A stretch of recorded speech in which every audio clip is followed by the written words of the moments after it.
हमारे साथ बाकी तमाम मेहमान भी जुड़ चुके हैं। हमारे साथ में है वारिस पठान, जो खुद वकील है और उसके साथ साथ एआईएमआईएम के स्पोक्स पर्सन है। एआईएमआईएम ने इस एक्ट का समर्थन किया था जब 1991 में 3 दिन लोकसभा के भीतर इस पर चर्चा हुई थी, तब एआईएमआईएम की तरफ से इसका समर्थन किया गया था। अतुल लोंढे पाटिल कांग्रेस के प्रवक्ता भी इस पे ज्वाइन हो रहे हैं। अनुराग भदौरिया समाजवादी पार्टी के प्रवक्ता भी इस पे ज्वाइन करेंगे और उसके साथ साथ अश्विनी उपाध्याय और अमिताभ सिन्हा, दोनों सुप्रीम कोर्ट के लॉयर हैं, वो भी इस चर्चा में ज्वाइन करेंगे। अश्विनी उपाध्याय अब तक जुड़े नहीं है, लेकिन चर्चा हम आगे बढ़ाएंगे। विष्णु जैन इसके जो मुख्य लॉयर हैं, वो दरअसल इस चर्चा में ज्वाइन होने वाले थे, लेकिन अब उन्हें सुप्रीम कोर्ट ने नोडल ऑफिसर नियुक्त किया हुआ है, ऐसा उनका कहना है। इसके लिए अब वो टेलीविजन डिबेट में या टेलीविजन चर्चा में नहीं आ सकते। शुरुआत करते हैं हम वारिस पठान, किस तरीके से आप इस सुप्रीम कोर्ट के आज के फैसले को देखते हैं, क्योंकि उन्होंने बाकी सारी जो मामले हैं उस पर रोक लगाई है, लेकिन उसके साथ साथ अब केंद्र सरकार को कहा है कि आप 4 हफ्ते में हलफनामा दायर करिए, उसके बाद बाकी पक्षों को भी उस हलफनामे पर अपना रुख साफ करना है। वारिस पठान। देखिए साहिल भाई, कुछ दिनों से हमारे देश में एक ट्रेंड चला आ रहा था कि जिसको भी खास तौर से यूपी के अंदर ऐसा लग रहा था कि नहीं, मुझे सपना आया, मुझे ऐसा दिख रहा है कि मस्जिद के नीचे कुछ है, सीधा जाते थे लोअर कोर्ट के अंदर, लोअर कोर्ट से आदेश निकाल के लाते थे, हमको सर्वे करना है। अब ये देश को किस दिशा में लोग लेके जा रहे थे, जिसकी वजह से देश में अराजकता का मामूल फैला जा रहा था, नफरत बढ़ती जा रही थी, जबकि उनको पता था लोअर कोर्ट को भी कि places of worship 1991 already into existence है, फिर भी इस तरह के आदेश लोअर कोर्टों ने दिया। अब आज जो सुप्रीम कोर्ट का ऑर्डर आया है, ठीक है, उन्होंने कहा है कि 4 हफ्ते के बाद तक 4 हफ्ते का टाइम दिया है कि सरकार अपना इसमें एफिडेविट फाइले, लेकिन जब तक सारी कोर्ट्स को आदेश दिया है कि कोई भी नया केस एक्सेप्ट नहीं कर सकते, कोर्ट्स को ऑर्डर दिया है, लोअर कोर्ट्स को खास तौर से जो सर्वे के आदेश पास करते थे कि आप सर्वे के आदेश पास नहीं कर सकते थे, मतलब आज की तारीख में प्लेसेस ऑफ वर्शिप एक्ट है। अब समझना पड़ेगा साहिल भाई ये कि प्लेसेस ऑफ वर्शिप एक्ट जब लाए तो उसका इंटेंशन क्या था, नीयत क्या थी, क्यों लाया गया था, समझने की बहुत जरूरत है सब तमाम जनता को और आपके दर्शकों को भी। देखिए जब वो एरा चल रहा था उस वक्त, और ये प्लेसेस ऑफ वर्शिप एक्ट पूरे दोनों सदन में, लोकसभा राज्यसभा में चर्चा के बाद लाया गया, वहां पर बीजेपी भी उसका हिस्सा बनी थी, सारी चीजों को मद्देनजर रखते हुए चर्चा हुई, उसके बाद ये डिसाइड किया, कानून यह है कि 15 अगस्त 1947 तक जितनी भी मॉन्यूमेंट्स, दरगाह, मस्जिद वगैरह है प्लेसेस ऑफ वर्शिप की, उसका अब नेचर कैरेक्टर चेंज नहीं कर सकते, क्योंकि उस वक्त बाबरी एरा था, ऐसा लग रहा था कि अगर इसी तरह चलता रहा तो काफी सारी मस्जिदों का, काफी सारी चीजों के लिए देश को तकलीफ उठानी पड़ सकती है, हिंदू मुसलमान के बीच में फसादात हो सकते थे, तो सारी चीजों को मद्देनजर रखते हुए लाया गया था। अब बाबरी को तो हो गया, हमने हमारी एक मस्जिद खो दी, उसमें भी सुप्रीम कोर्ट ने तो ऑब्जर्वेशन में भी कहा है कि कोई प्रमाण नहीं मिले कि किसी मस्जिद को तोड़ के मंदिर बनाया गया था, मगर देश दुनिया ने एक प्रमाण तो देख लिया साहिल भाई, आपने हमने भी, कि वाकई में हमारी बाबरी मस्जिद को शहीद करके वो मंदिर बना दिया गया। अब वहां स्टॉप होने की जगह हर दिन अभी 18 मस्जिद का आपने लेकर आ गया, कहीं आप जौनपुर का लेकर आ जाते हो, कहीं इलाहाबाद में चले जाते हो, तो इस देश को किस दिशा में मोदी लेके जाना चाहते हैं? तो ये नफरत को खत्म करने के लिए आज एक आदेश है, ये एक ऑर्डर है, इसमें उसमें ये भी कहा है कि इंटरिम ऑर्डर भी नहीं पास हमारे साथ जुड़े हुए हैं, फाइनल ऑर्डर भी नहीं पास करता लोअर कोर्ट, सिर्फ आपको status quo as it is where it is maintain करना जरूरी है। तो ये क्या है कि जो लोग इतना उछल गए थे कि अब हम सारी मस्जिदें खोद देंगे, सारी सुप्रीम कोर्ट के वकील अमिताभ सिन्हा वो भी हमारे साथ जुड़े हुए हैं, खोद देंगे। और शुरुआत, अमिताभ सिन्हा जी, सबसे पहले तो आपकी प्रतिक्रिया चाहूंगा कि आखिरकार अब केंद्र सरकार को अपना रुख साफ करना पड़ेगा। जब 1991 में ये कानून पास हुआ था, तब तो भारतीय जनता पार्टी ने इसका विरोध किया था, उनका यह मानना था, जसवंत सिंह खुद उन्होंने भाषण किया था, अटल बिहारी वाजपेयी खुद उन्होंने इस पूरे मामले पर संसद में भाषण किया था, और उनका यह मानना था कि भाई किसी को भी अपनी पूजा अर्चना या किसी धर्म को पालन करना है तो उससे ये रोकने जैसा कानून हो गया है, ये स्टेट का सब्जेक्ट है, ये केंद्र सरकार अपने हाथ में क्यों ले सकती है, कैसे ले सकती है। लेकिन उससे भी ज्यादा इसका जुडिशियल रिव्यू होना चाहिए, यह भी कहीं ना कहीं मांग उठ रही थी। आज जो सुप्रीम कोर्ट ने कहा है, अब केंद्र सरकार को अपनी भूमिका रखनी पड़ेगी, आप किस तरीके से देखते हैं जो आज अदालत में हुआ है, और उसके बाद आगे के सवाल शुरू करेंगे। अमिताभ सिन्हा। धन्यवाद साहिल जी। जो आज कोर्ट ने अपना स्टैंड दिखाया है वो एक बहुत ही अप्रोप्रिएट है, बहुत ही उचित कदम है, क्योंकि यूजुअली इसमें कोई नया नहीं है। जब भी कोई ऐसे विषय जो कि बहुत ही ज्यादा समाज को और जो देश के लिए महत्वपूर्ण होते हैं, जब उस पर सुप्रीम कोर्ट कोई चर्चा शुरू कर देती है, उसके ऊपर में कोई एक बहस शुरू कर देती है, तो वो एक देश भर में एक स्टेटस को लगा उसका एप्लीकेबल हो जाता है, ताकि वो यथास्थिति की बहाली हो जाएगी और कहीं कोई उसके अलावा सुनवाई नहीं होगी। क्योंकि जब सुप्रीम कोर्ट तो सब सर्वोच्च न्यायालय है, तो उसके बाद नीचे के न्यायालयों को उसके ऊपर में सुनने का औचित्य नहीं रह जाता है। लेकिन जहां तक बात है कि केंद्रीय सरकार जो है उसको 4 हफ्ते का समय मिला है अपनी रिप्लाई फाइल करने का, तो वो तो अब सुप्रीम कोर्ट में उसके अपने पोजीशनिंग पे और कितना समय और लेगी, क्या उसमें कोई एडजॉर्नमेंट्स होंगे कि नहीं होंगे, ये अलग विषय है। लेकिन मेरा मानना ये है कि इसके मेरिट्स पे जाना चाहिए। यदि जो सेंट्रल गवर्नमेंट अपना रिप्लाई करे वो तो करे, लेकिन जो इस केस के बारे में मैं मानता हूं कि वो एक ओपन एंड शट केस है, इसके बारे में भी जब चर्चा करने के लिए आप मुझे अनुमति देंगे तो मैं उस पर जरूर चर्चा करूंगा। लेकिन जो नहीं, लेकिन सबसे बड़ा सवाल तो यही उठता है ना, 2022 में इस मामले को चैलेंज किया गया था, 2022 में इसे चैलेंज किया गया था। तब चीफ जस्टिस चंद्रचूड़ थे, उन्होंने केंद्र सरकार से पूछा था कि भाई आपका क्या रवैया है। 2 साल बीत गए, अभी तक केंद्र सरकार ने कुछ भी इस पे अपनी भूमिका साफ नहीं की। ऐसा क्या है कि केंद्र सरकार अपनी भूमिका साफ नहीं करना चाह रही थी? क्योंकि एक तरफ हमने देख रहे थे कि भाई राम मंदिर को लेकर काफी उत्साहित थी केंद्र सरकार, लेकिन दूसरी तरफ जिस एक्ट का विरोध किया था बीजेपी ने, क्यों नहीं करना चाह रही थी अपनी भूमिका साफ इस पूरे मामले को लेकर? साहिल जी, ये तो केंद्र सरकार जाने और केंद्र सरकार के नीति नियंता जाने। मैं यहाँ पर, आपने जैसा मेरा परिचय भी करा, और मैं यहाँ एक सुप्रीम कोर्ट के अधिवक्ता के नाते यहाँ हूँ और मैं उसके कानूनी पहलू के ऊपर आपको क्या लगता है वो भी बता दीजिए। आनंद महसूस करूंगा, क्योंकि मेरा मानना है कि ये जो भी अभी कोर्ट में बातचीत चल रही है, उसमें जो भी सेंट्रल गवर्नमेंट का जो रोल होगा वो अपनी जगह पर उसके आज के केंद्रीय सरकार की जो भी स्थितियां हैं, जो उसके अपने परिदृश्य हैं, उसके आधार पे वो अपना निर्णय देगी और अपना रिप्लाई फाइल करेगी। लेकिन मैं इसके मेरिट्स पे जाना चाहता हूं साहिल जी। इसके मेरिट्स सबसे बड़े इंपॉर्टेंट ये हैं कि जो प्लेसेस ऑफ वर्शिप एक्ट 1991 जो आया, उसमें सबसे बड़ा फ्लॉ ये है कि वो 15 अगस्त 1947 का डेडलाइन दे दिया। 15 अगस्त 1947 को तो कॉन्स्टिट्यूशन भी नहीं बना था, तो सेकुलरिज्म की कॉन्सेप्ट को तो बाद में 26 जनवरी 1950 के बाद लागू होती है।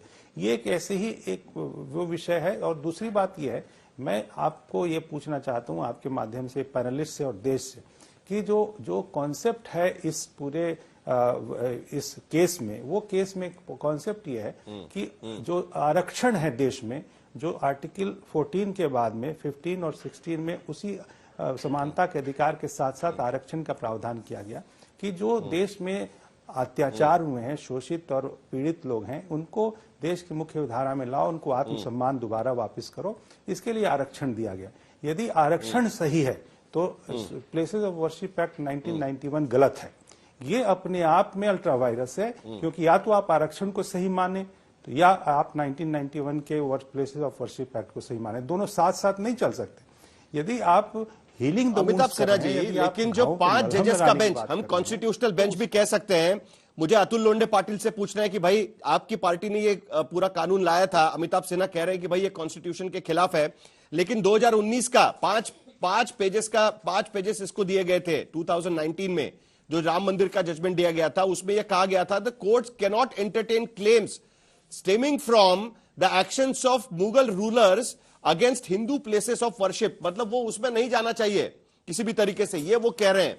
भाई जो पुराना हुआ है उसको लेकर हमको अभी नहीं देखना है, आगे बढ़ना चाहिए, ये बात उन्होंने कही थी। वहीं पर उन्होंने एक बात और कही थी कि history and its wrong shall not be used as a instrument to oppress the present and future.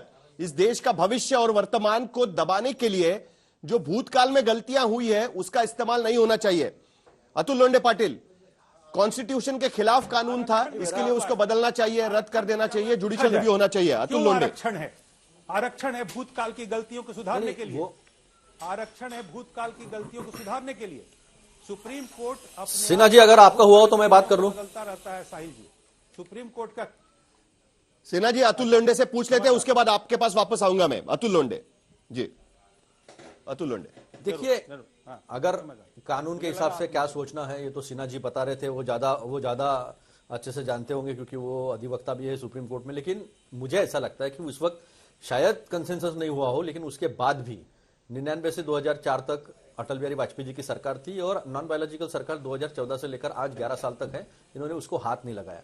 शायद 15 अगस्त 1947 को एक जो सोशल कॉन्ट्रैक्ट थ्योरी हम बात करते हैं कि कल तक जो हुआ सो हुआ, इतिहास है, कम ज्यादा हुआ है। अगर इसी में हम उलझे रहेंगे तो फिर हम आगे का हम कब बढ़ेंगे, हम आगे कैसे जाएंगे? आप देखिए, धर्मांधता के नाम पर सीरिया से लेकर, मैं भूमध्य समंदर से बात कर रहा हूं, मेडिटेरियन सी से लेकर पाकिस्तान तक एक ही धर्म है, लेकिन धर्मांधता की वजह से देश पे बात करते हैं पहले। देश के नाम से अस्तित्व में नहीं है। मैं देश पे ही बात कर रहा हूं, मैं देश पर ही बात कर रहा हूं। धर्मांधता के पीछे जो देश लगे हैं उसे बर्बाद होते हुए जो है हमने देखा है। बांग्लादेश का तो बहुत अच्छा उदाहरण है। तो उसमें हमें जाना चाहिए या नहीं जाना चाहिए? जब हमारा संविधान मुझे या साहिल को या सिन्हा जी को अपना अपना धर्म अपने अपने तरीके से पालन करने का अगर अधिकार देता है तो वारिस को भी देता है, वारिस पठान जी को भी देता है, हिंदू को भी देता है, मुसलमान को भी देता है, बुद्धिस्ट को भी देता है। पिछले बार तो एक बार रामदास आठवले जी ने कहा था कि यहाँ तो आप अगर खुदाई करोगे तो वहां तो बुद्ध की मूर्ति है। तो इन सब चीजों में जाने के बजाय हमें 2019 के बाद ऐसी चीजें उठने का क्या मतलब है? जब राम मंदिर को सबने मान लिया था, राम मंदिर प्लेसेस ऑफ वर्शिप एक्ट जो है उसके बाहर रखकर सबने जो कानून कहेगा, जो इस देश का उच्चतम न्यायालय कहेगा, जिसे हमने एडवाइजरी जुरिडिक्शन में दिया था सुप्रीम कोर्ट के तहत, सबने मान लिया और सबको खुशी है।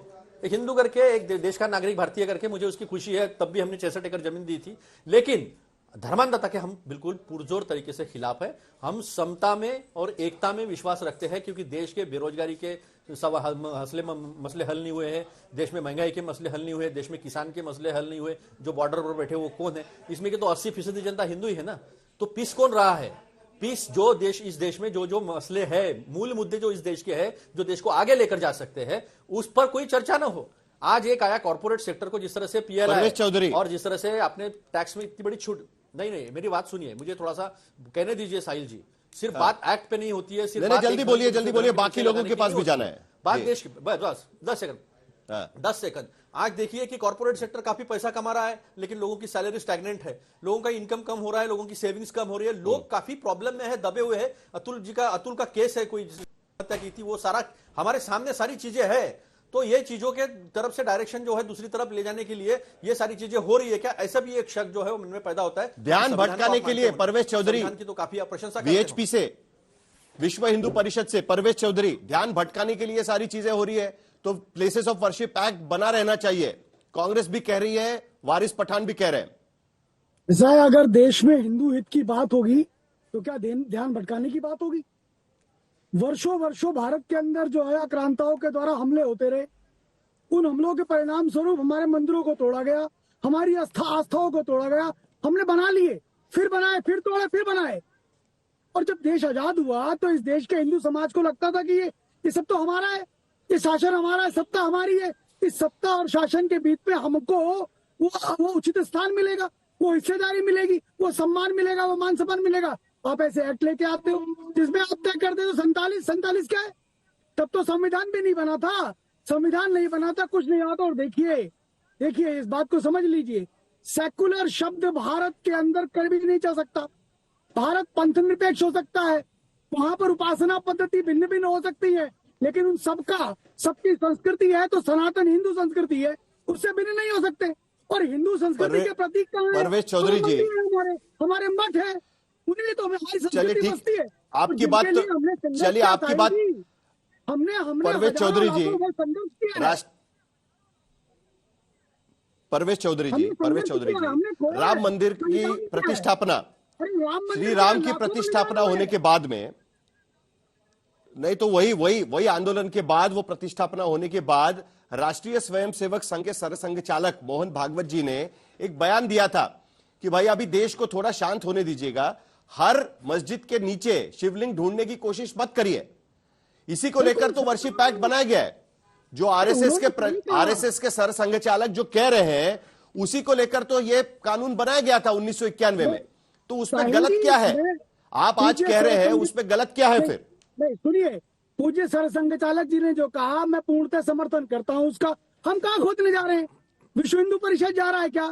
हिंदू समाज जाता है, हिंदू समाज प्रश्न खड़ा करता है। और जब हिंदू पर समाज के भीतर में कोई मन के अंदर कोई शंका आता है, कोई विषय आता है, तो फिर विश्व हिंदू परिषद तो उस बात को मानेगी ना, उस बात के साथ चलने की कोशिश करेगी ना। यही तो हम कर रहे हैं।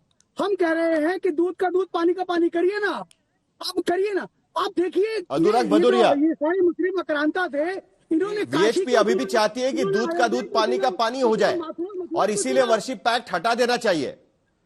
देखिए अभी हम साफ साफ कहते देखिए हैं, सर्वोच्च न्यायालय का आदेश आया, मुझे लगता है कि सर्वोच्च न्यायालय का, उनकी आवाज को रोक दीजिए। देखिए सर्वोच्च ठीक है, न्यायालय, अनुराग भदौरिया को सुन लेते हैं। देखिए चौधरी जी, सर्वोच्च न्यायालय का आदेश आया और भारतीय जनता पार्टी डिबेट से गायब हो गई। तो अब बताइए सर्वोच्च न्यायालय के आदेश का पालन कौन करता है? समाजवादी लोग, विपक्ष। हम ही तो कहते हैं देश संविधान और न्यायपालिका से चलेगा, उनका आदेश है, हमें मानना चाहिए और सभी को मानना चाहिए। कहते हैं हिंदू समाज जाता है खोदने के लिए, हिंदू समाज नहीं, हिंदू समाज तो बहुत ही बड़े दिल का है। राजनीतिक समाज, ये जो राजनीतिक समाज है ना, भारतीय जनता पार्टी से संबंधित लोग जो राजनीति करना चाहते हैं समाज के अंदर में, वो ये चाहते हैं कि इस तरह की राजनीति, धर्म के नाम पे राजनीति होती रहे। माननीय सर्वोच्च न्यायालय ने बिल्कुल सही आदेश दिया कि जब तक भाई आप हमेशा जब देखो तब कभी जौनपुर पहुंच जाएंगे, अभी संभल का आपने देखा, कभी अजमेर पहुंच जाएंगे, ऐसे तो पूरे हिंदुस्तान में आप हर जगह इस तरह की बात करने लगेंगे। भाई आप हिंदुस्तान को कैसा बनाना चाहते हैं? हिंदुस्तान को, जो हिंदुस्तान एक खूबसूरत देश है जिसमें हिंदू, मुस्लिम, सिख, ईसाई, सभी धर्म के लोग, जैन, बौद्ध, सभी धर्म के लोग कितने प्यार से रहते, तभी तो हिंदुस्तान का पूरे विश्व में सम्मान है, तभी तो हिंदुस्तान में सब लोग हिंदुस्तान की तरफ देखते हैं। अगर हमारा संस्कृति और संस्कार दूसरे देशों जैसा हो जाए, पड़ोसी देशों जैसा हो जाए, तो फिर हमें कौन पूछेगा? भाई हमारा सम्मान इसी बात पे है कि हम लोग सबको लेके चलने वाले लोग हैं, सनातन को मानने वाले लोग हैं। सनातन यहाँ पे क्या कहता है? सनातन ने तो हमेशा प्रेम की भाषा सिखाई है। सनातन ने तो हमेशा बोला है कि सबको एक साथ लेके चलना है। नहीं, लेकिन चंद्रचूड़, डीवाई चंद्रचूड़ 2022 में जी, डीवाई चंद्रचूड़ 2022 में कह चुके हैं कि वर्शिप एक्ट है तो क्या हुआ भाई, उससे किसी का स्टेटस नहीं बदला जा सकता, लेकिन कम से कम सर्वे तो हो सकता है, समझ तो सकते हैं कि वहां पर मंदिर था या मस्जिद था। तो ये भी तो सुप्रीम कोर्ट ने कहा है। देखिए बात सर्वे तक नहीं होती है। भारतीय जनता पार्टी इसको एजेंडा बनाती है। सवाल समझिए आप, मैंने आपको क्या बोला? ये हिंदू समाज के नाम पे राजनीति करना चाहते, हिंदू समाज की बात नहीं करते। हिंदू समाज की बात करते तो हिंदू समाज की उन्नति की भी बात होती। हिंदू समाज की उन्नति की बात कब होती है? हिंदू समाज के विकास की भी बात होती। हिंदू समाज के विकास की बात होती तो पूरे समाज के विकास होती, तो राष्ट्र के विकास की बात होती, सभी के यहाँ पे जितने भी धर्म के लोग हैं सभी के विकास की बात होती। उसकी विकास की बात कहां करती? ये भारतीय जनता पार्टी के विकास की बात करते हैं। ये राजनीति उनकी कैसे चमके इसमें बात करते हैं। सवाल ये है, इसलिए मैं बार बार कहना चाहता हूं, हम सब लोग हिंदुस्तान में रहने वाले लोग सभी इसको अपने धर्म को मनाने की, अपनी आस्था में सभी को अधिकार है और सभी को संविधान ने अधिकार दिया है कि अपने धूमधाम से अपने धर्म को मनाइए और सबको एक साथ जोड़िए और देश को आगे बढ़ाइए। यही तो बात है। इतनी छोटी सी बात भारतीय जनता पार्टी जानबूझ के नहीं समझना चाहती या उससे संबंधित लोग नहीं समझना चाहते।